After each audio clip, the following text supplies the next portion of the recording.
We grow when we give. We grow when we give. We grow when we give. Nosotros crecemos cuando damos. We grow when we give. 与えるとき成長する。 We grow when we give. Welcome to ROG, Return on Generosity. I'm your host, Shannon Cassidy. This podcast celebrates generosity at work, not financial giving valuable time, mutual respect, alternative perspectives, and genuine collaboration. Our special guest today is Monica Diaz, a transformational coach and diversity, equity, and inclusion consultant. She empowers her clients to lead their careers, lives, and businesses with unprecedented positive impact. An inspirational and pragmatic leader, Monica is the award-winning author of From Intent to Impact, the 5 Dualities of Diversity and Inclusion, a thought-provoking business memoir to strengthen corporate culture and business as a whole. Her diverse range of industry experience gives her valuable insights across many sectors and companies. She brings over 3 decades of experience as a seasoned HR and DEI executive at global blue chip and Fortune 100 companies such as Merck and Company, Microsoft, the Walt Disney Company, and Royal Caribbean Group. Monica has many awards and recognitions.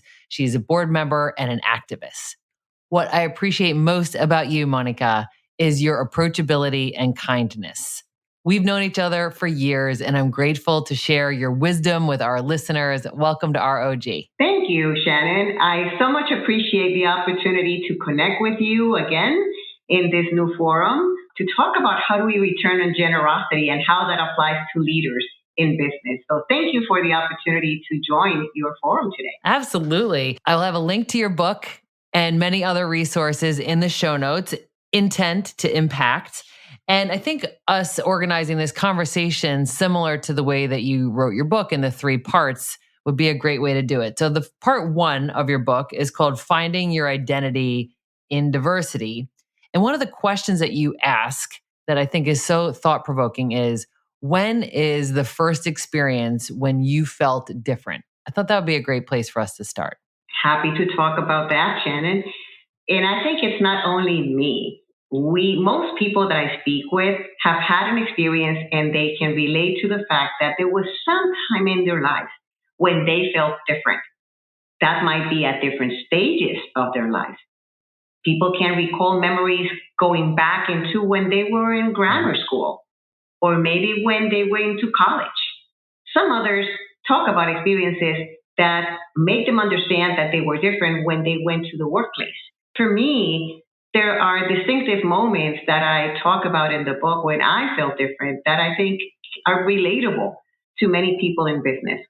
So one of the first times in which I recall feeling different is when I was only the second female, the second woman in an executive leadership team that was mainly composed by men. Why was that important? Because I had to rethink a lot of things, almost on a daily basis, of how I was going to show up, the choices that I was going to make, even what I was wearing. For years and years, I was wearing pants all the time because that would help me blend in a lot better. And that is just the most simple thing that you can do when you wake up and figure out, how are you going to show up that day? What are you going to say or not say? Are you going to be perceived as too soft, too emotional when you're connecting to people? That was part of the challenge that I faced, and I knew I was different because that's not the way that leadership team used to talk. The second time I felt different is when I relocated from Puerto Rico, where I am originally from, to the continental United States, to New Jersey. My whole persona seemed to be different from others. My attire, the volume of my voice, my nail color. Everything was different about my persona, and that had a big impact on how I showed up at work every day. How did that impact you? How did you respond to that recognition of your difference? There were 3 stages, 3 choices that people could make. And I call it the 3 A's. That stand for assimilation, acculturation, or affirmation. And each of those, it's really a process. It's a decision. It may be conscious or not, but it's a choice that we make every single day. Many times we see people who feel different. They acknowledge it or not, but they do know they feel different, and they choose to assimilate to their new environment. And that means that you blend in, that you want to gain acceptance from others, but you may, in the process of getting that acceptance, may lose some of the traits that make you most unique. People may not know, for example, in my case, that I am Latina, and I may want to forget about it too. And assimilation, if I would have put it in more practical terms, is like a cocktail drink that is shaken. Many ingredients are there, but you cannot really tell what is in it. It's so shaken. Acculturation, on the other hand, it's a little bit different. It's a combination of elements of who you are and who you want to become.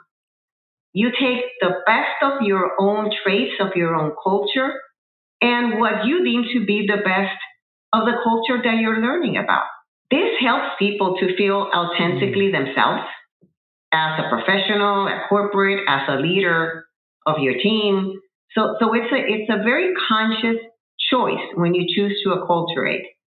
And to stay on the cocktail analogy, I would say it's like a cocktail drink that is stirred, right? Where the ingredients maintain the spirits, the integrity, and their flavor, but they are combining themselves. They're combining. And last, it's what I call the third A, which is affirmation. I got to a choice of affirmation myself. Some other people don't necessarily want to go there. But the affirmation is when your choices become absolutely conscious. They are something that you do and you can speak about because you have taken the time to think about them. It helped me to really drive my authenticity in a way that it was joyful because it was important to declare to myself which would be the things of my identity that I would speak about, I would feel confident about, and I would not have to think about. I wanted to make them automatic elements of my identity, the one that shows up when I go out in the world every day. So I didn't have to spend time thinking about, do I fit? Do I not fit? These are my affirmations. Okay, I can think about a third cocktail that it is like that, an affirmation. It's where you see and taste the distinctive layers of a drink, like a rainbow shooter or a B-52. You see the colors on each of the layers.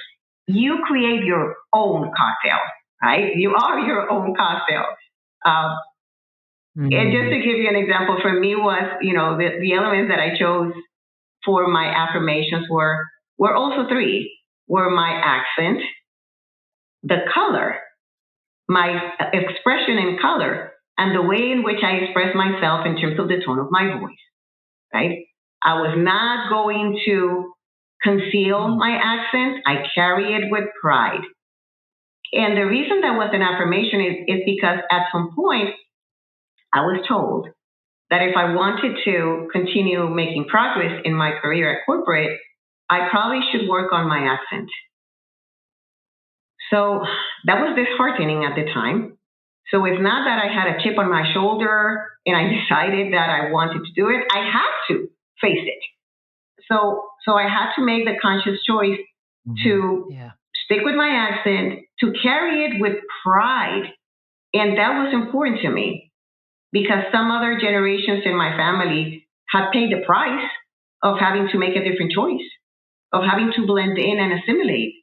So I could now make this new choice. And I am grateful for that. I also wear color as my affirmation because it's important to me. It brings me happiness. I live my life in full color. The colors of the seats in my Jeep are red. So again, it's part of my life. I can wear more subtle ones, when I choose to do it. But again, the distinctive element is there that I choose to do it. not because I have to, because some unwritten rules or long-standing norms that you don't wear white after November in the US or something like that. So I make those choices consciously. And last is expression. I had to realize that although in meetings at corporate, I can be a bit louder than others and maybe speak with my hands and people think I'm angry. I'm not angry. I'm excited, but I have to be comfortable saying that and explaining it to others so they don't misunderstand the way I am expressing myself. And I want to do that with ease. So again, there you have it. Mm-hmm. My choices of affirmation were completely conscious. And I think it brings great freedom for people and leaders to be able to declare their affirmations so they can truly show up authentically to everybody. Oh, thank you for that. And I think it's something everyone can relate to. And I know the way you describe it in your book is around like deciding what parts of ourselves we're going to cover versus like just own and share. And, you know, and I love how you're suggesting that we be really intentional about what we are affirming and, you know, deciding to share. And I'm remembering back to a team session that we had years ago, and you opened up the session by asking everyone to bring something that helps us to learn about them. So some people wore their favorite sports jerseys and brought pictures of their pets and children and whatever. And I remember you talked about food and dancing, and you played music and you had your colors, and it was just so, and you just lit up. Like you literally just transcended into like a bigger, brighter version of yourself. And it was really gorgeous. And I felt like it enabled all of us to appreciate each member of the team, about their authenticity, some of their heritage, like who they are. You model it well. I love that you do that. And so the first part of your book, which is around finding your identity, and like you're really asking us to consider, you know, when have we felt some of these things, and, you know, what did you learn from them? In this first part of your book, when you talk about finding your identity in diversity, one of the elements of it is the ethnic label dilemma. I'd love for you to share more about that, Monica, because language is powerful and meaningful. So please help us understand, you know, how to be inclusive in our language. I appreciate the question, Shannon, because it can be confusing. And sometimes we make it more confusing on ourselves by not being clear on what is it that we really want, what is it that we're seeking. If the purpose is to be inclusive, I would say it's a matter of asking, right? Not making assumptions on what is the right term. There's not a right or wrong here, not only with the ethnic label that we use, but with so many other things in life when we're trying to understand others. So what I would tell you is it's not intended to be confusing. It's intended to help people feel that they can relate to the concept. For Latinos, we have talked about, are we Hispanic? Are we Latinos? Are we Latinas? There's a gender thing there. And then the Latinx. Okay, which is intending, the Latinx is intending to take away the gender affirmation that exists in the Spanish language. We have different words, right? If you're happy in English, it's happy. That's a general gender neutral term. In Spanish, it would be estoy contento, male, or estoy contenta, female, depending. So it's the nature of the language. But because language is so important, and we have been trying to be very inclusive in the terminology for our non-binary colleagues in the community, well, somebody came up with the X. Good. That is intended to be inclusive of that part of the community. But what happens is that for people who have, like me, I'll use myself as an example, for whom gender has been an issue in terms of my identity and how I show up in the world of work, I want to be a Latina because I'm not only Latin, I am a woman who happens to be Latin. that is important on how I show up. Mhm. So I don't want to be identified as a Latinx. I want to be affirming to the point that we were making before, that I am a Latina, because that defines who I am. So again, it might not be true to a non-binary colleague. It might not be true to a guy, but it's true to me. So as anything else in life, instead of trying to hit right or wrong, it's about as simple as, hey, go ask, what is the term that you prefer? That's it. That's beautiful and wonderful. I mean, it's echoed in everything that you have said since I've met you, which is just be curious, be respectful, learn, always be learning. And then I think that's a great segue to this second part of your book, which is where you talk about dualities. And you've identified these 5 dualities. And again, it's from your curiosity, right? You collected these stories, you put your creative sensibilities on it, and you thought, gosh, what am I picking up on here? And so you turned it into these 5 dualities that I'd love for you to share with our listeners, just maybe top line, and if you could share a little bit more on a couple of them, that would be really fun. When you go into a meeting or you go through your career, you start taking notes of things that really amaze you, of those aha moments that you say like, oh my goodness, I had an awakening. I had this perspective that I never thought I would have, and you start taking notes. So I'm a note taker. So I took lots of notes. And at some point, I said, hey, these things might help some of the people, these aha moments that I'm having.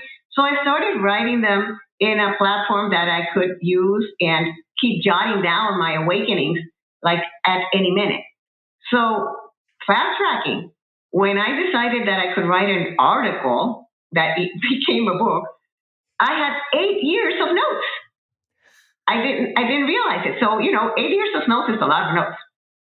So I started looking at those notes in terms of my aha moments and like, what am I seeing? And I let them speak to me again. And I put it all in front of me saying, what does this all mean? Is there a logic, a pattern here? So that's where the dualities came to be. I started seeing things that seemed to be contradictions, but they were not. They were mindsets and behaviors that were complementary, not contradicting each other. This is not a paradox. It's a duality. It's something that seems to contradict, but it doesn't. And we can all see ourselves in that range of mindsets and behaviors at any time. Let me give you the first one. The first duality that I found in dealing with people from around the world and trying to understand them, trying to value the differences I brought to the table, was the duality of connect and learn. And that basically means that, we're human beings. Connecting is what we do, right? Yep. And we start a conversation and we look for similarities. And it's like, hey, where are you from? What is your favorite sport? Where do you went to college? We're looking for similarities because the minute we find one, we keep going down that path. And we forget about things that make us different because that's how we naturally connect. And that's perfectly fine. That's good. But it is also true that we learn the most from our differences. It is what gives us those aha moments. It is what tells us like, wow, I never thought about it that way. Wow, how do you come up with that idea? So that's when we go and uncover things that we didn't have. It creates knowledge. It creates wisdom. It is our differences that create wisdom in us. It's not our similarities. Our similarities give us comfort. Our differences give us wisdom. So that's the first duality right there. The second one is the duality of think and know. What this means is that what we think about something comes from our past experiences. It's our collective understanding of how the world operates. It is what we have learned to make shortcuts in life. So like, okay, this sounds similar to what I experienced yesterday or the year after. So, this is the decision that I'm going to make. And that's fine. That's how we live and learn. But it is also true that after we progress we get hired at corporate or in business, we get hired based on our expertise. and our ability to make decisions very quickly. We get paid for that. But then we hire a coach to help us slow down. And then an executive coach is going to ask us to test our assumptions about ourselves, about what we have learned. So all of a sudden, this kind of like being an expert doesn't serve us that well. And we have to turn ourselves from a know-it-all to a learn-it-all. That's where the knowing comes in. Because many times we try to make decisions, and this is the impact it has on business. We want to make decisions very quickly and make decision and judgment about people who are different from us very quickly. And many times we are wrong. Yeah. So the whole aha moment is like, we may think we know something about somebody that we're going to hire, or that we want to promote, or not, or that we want to our team, or not, or that we're going to listen to, or not. Yeah. And we make it based for. Yeah. Yes. And we make it based on assumptions and past experiences. But the knowing is when you take all those experiences and you stop for a minute, you slow down and test your assumptions. That's when we know that our present circumstance is not being evaluated just based on what we thought about somebody or a situation. We take time to move from thinking that I know somebody to knowing about that somebody. It is to evaluate your past experience based on new circumstances in the present time. Is that where unconscious bias exists, Monica? Yes, that is one of the places where unconscious biases exist. Because we are resting on what we know, and it might be conscious or not. Some people say, no, I know exactly why I think that way. And sometimes people say, well, I'm not sure why I think that way, but my gut tells me. It's my gut feeling. And it's all good. That comes from our life experiences. But many times we have to, again, slow down and identify if there are biases in the way we thought about stuff. Right. Right? Yeah. We went too fast. That's what that duality is. Yes, for sure. Growing as an inclusive and generous leader, I think, is in that, it's in all of your dualities, but that's one of them, is that think and know, right? To just recognize that you're doing the best you can with what you know, but you don't know everything. And what you know may not even be correct. I agree. And when I think about generosity, I think, leaders have to be generous to themselves. The responsibility is to be generous, to give yourself the latitude to open your mind. Be generous with yourself. Be kind to yourself. Don't think you know it all just because you get paid to know it all. That's a choice. That is a choice. It's your mindset is your choice. It doesn't have to do anything with your paycheck.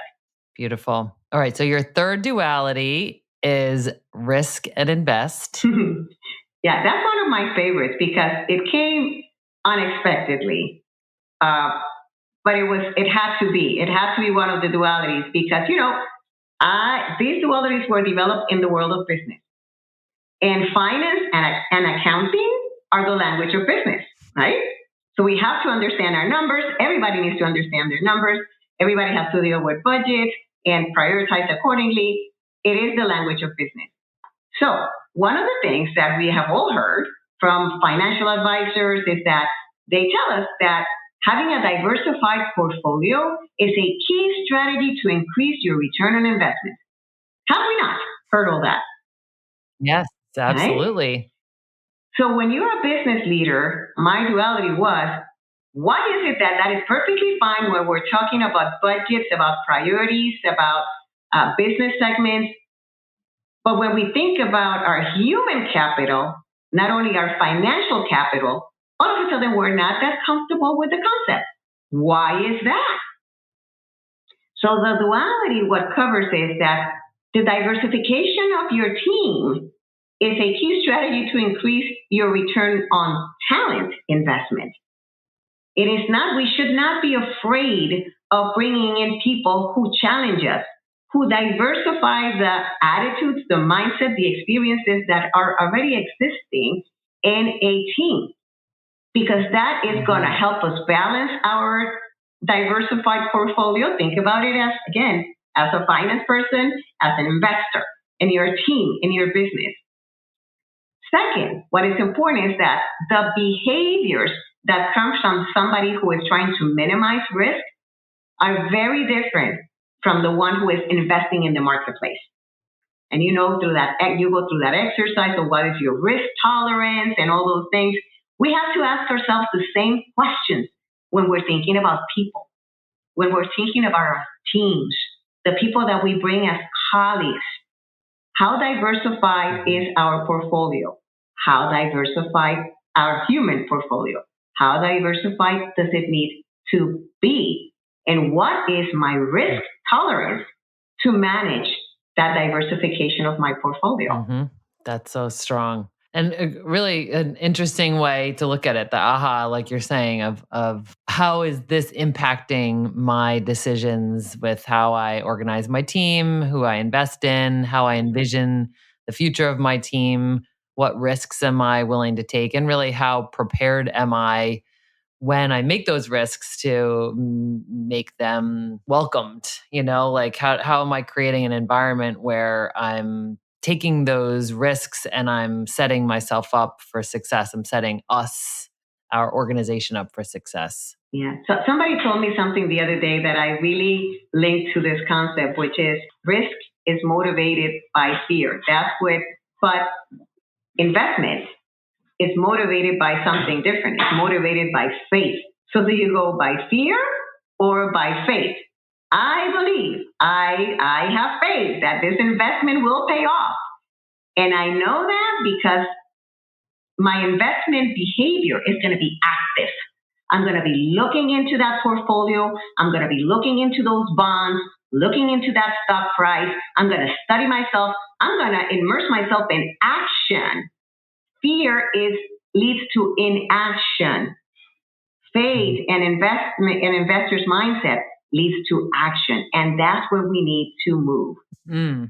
Right. And that's why I love the word invest is included in it, because you're personally investing in this activity and this activism, or, the way in which you are trying to maximize your human capital and the experience for others that they belong.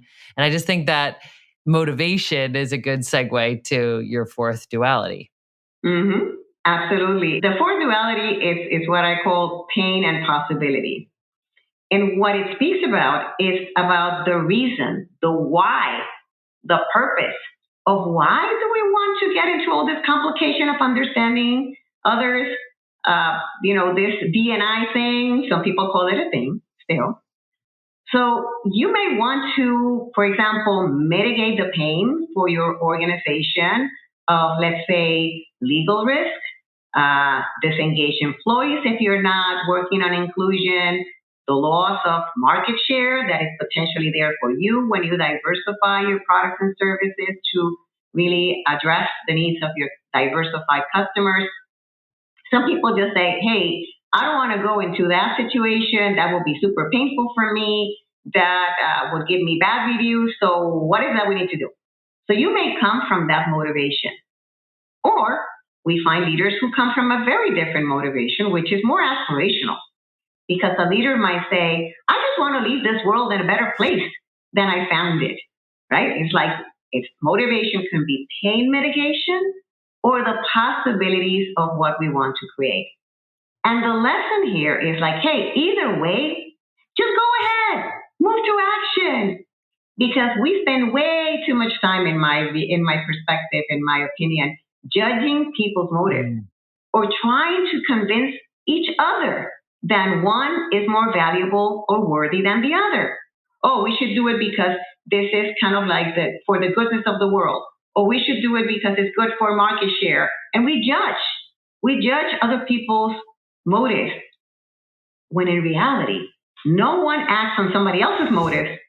So I think what is important is that we move to action and acknowledge and start where we are. Whatever our motive is to move in this direction of understanding and valuing our differences, let's just do it. Let's just move. Let's just be clear in our motivation to better understand and value others, and let's get it going. And do you find that for most people, we have both?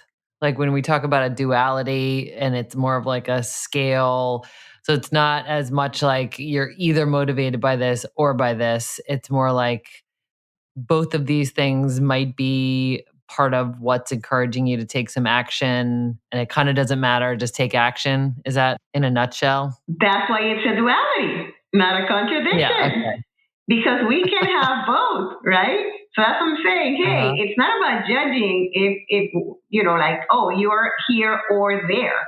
We can be Right. at any particular time, depending on our environment. If we find people who are very much aspirational or doing it for the advocacy of it all, that's good. But they may be talking to people who are completely business, numbers, poor, right? So we're not trying to, and this is a mistake that I think it moves to inaction. Instead of trying to convince each other to get into action because of somebody else's motives, is understand the motives of the other person.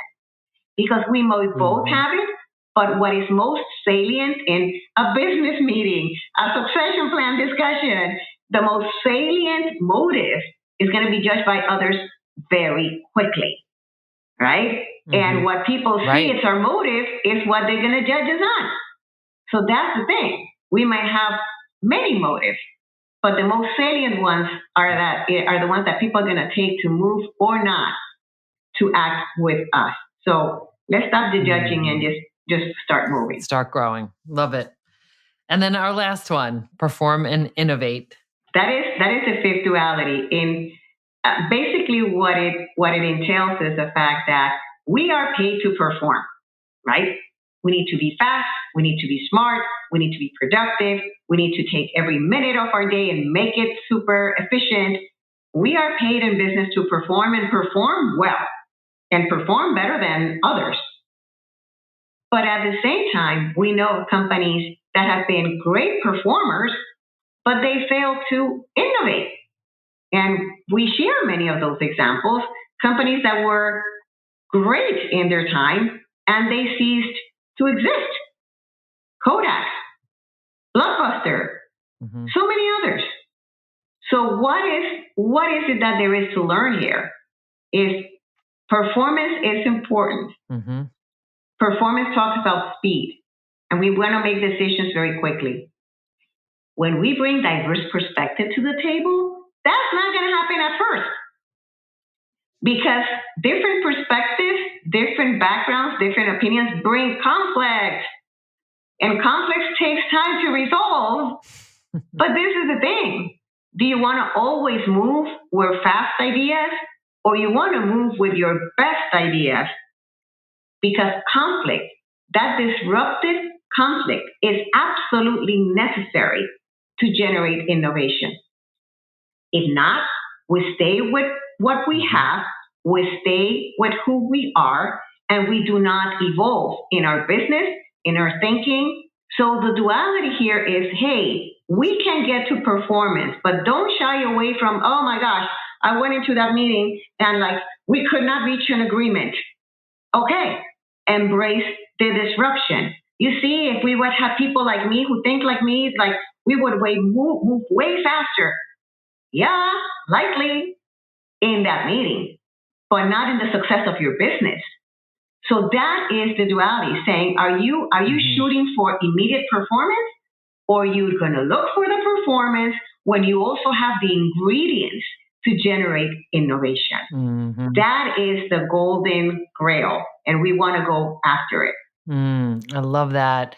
And how amazing that you started a company where you can help people to do that. You can identify what are these dualities, what do they already have in existence on their teams? How can they leverage that in a smarter way? How can they even be more appreciative and respectful of the diversity around the table, so to speak? So I think that's just an awesome way in which you can use your strengths and gifts. And so everyone pick up the book and learn more, because Monica is just giving us the highlight reel here just for the purpose of getting our wheels in motion and thinking about, what are some of the dualities that we're experiencing in our own work and lives, and how can we apply what we're hearing here. So that leads me to the third part of your book, which you call a call to action. You actually titled it Evolution and Revolution. And that's a great way that we close each of our ROG episodes, is where we talk about practical application from what we've heard. So I'd love to hear some of your thoughts, but a note I have here underlined is give yourself latitude to open your mind. That was one of the things that you said that I want our listeners to practice, to pay attention to these dualities, to really check yourself and your own beliefs. I also like how you talked about being curious and asking people about their preferences and really continuing to learn, like that, learn it all instead of know it all. But what would be some of the practical ways that you would talk to our listeners about what we can do? What's a call to action? I think that, first of all, it's acknowledgement that leadership is a privilege. You can be a leader in your company, in your business. You can be a leader in your community. You can be a leader in your family. Mm-hmm. Everybody can be a leader in their own right and in their own environment. But when you're a leader, why would people follow you as a leader is because you paint the picture of what is a better option, what is a better opportunity, and you give people a certain level of comfort that you can help them figure it out. That's what a leader actually does. But it is a true privilege, because when you put yourself in that position, or people put you in that position of leadership, there's a big element of trust that you will not lead and let them behind.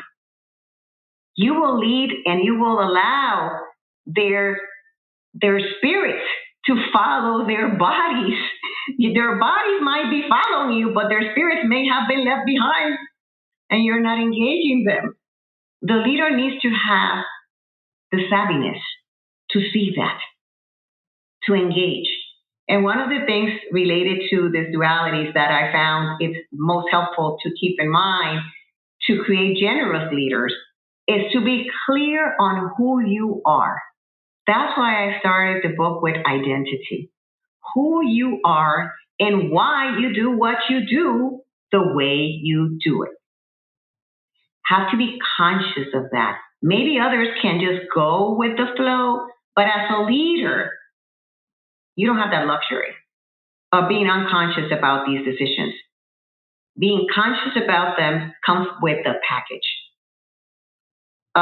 with the privilege of being a leader in whatever form or shape you are a leader. So clarity on who you are and why you do what you do the way you do it. So that's the first thing. The second one is share it with others. You don't want people to be trying to guess why you're thinking the way you're doing. Hey, how should they understand you? How is the best way to work with you? Share it with others. Share yourself with others. Don't be shy to say like they need to figure it out or I don't have the time. If they need to figure it out and you don't have the time, you might need to rethink your role as a leader. And third is leaders need to seek the opportunity to be challenged. Not to be open to be challenged. Oh, I'm open to different perspectives. No, it's not about being open. As a leader, you have a responsibility to go and seek the opportunities to be challenged. People are not going to feel always comfortable to challenge you, especially if you're in a position of power. They're going to say, whatever the leader says, I'm going to do because my job is on the line. So you have to actually seek the opportunities to be challenged. Go to people and say, like, what do you think about what I just did? What do you think about what I just shared? Do you have a different perspective? I really want to know. And if you have a different opinion, I would appreciate you telling me. I need that. Make yourself vulnerable in that way. Other people will appreciate it, and so will you. It's going to help you grow. It's going to give you greater wisdom and greater impact as a leader, as a generous leader. Excellent. Excellent. So really it's the title of your book, right? It's from intent, which is how we want to be, that we intend to be generous leaders. We intend to be inclusive. We intend to create environments where people belong. But is that the actual impact? Is that how people really feel? And how are we modeling that with that humility and vulnerability of asking for specific feedback? And it sounds like we could be clear about who we are and why we're behaving in the way that we are. And then we could ask for feedback relative to that as, my intention is to, paint this picture or to set up this possibility, was that the impact I actually had? And if not, what would you suggest that I modify? Just like I think that constant learning and making it a co-created opportunity to create these really high impact, inclusive teams. Exactly right. Well, thank you so much, Monica, for being a friend and a colleague and an inspiration. I'm grateful that you wrote this book that we can share with people and that you are available as a coach and as facilitator. So thank you so much for who you are. Well, no, thank you, Shannon, because, we have talked about this before, but getting to this level of clarity in terms of who we are and the way we want to lead, it's not a solo journey. And you have been part of my journey, and you helped me see the way, in which I could continue to shape the way I lead. And for that, I am extremely grateful. Oh, thank you. Thanks for listening to ROG, Return on Generosity podcast. Please help us grow by subscribing and reviewing us on your favorite podcast player. And for more information, visit bridgebetween.com. We grow when we give. 우리는 나누면서 성숙합니다. We grow when we give. On rayonne quand on donne. We grow when we give.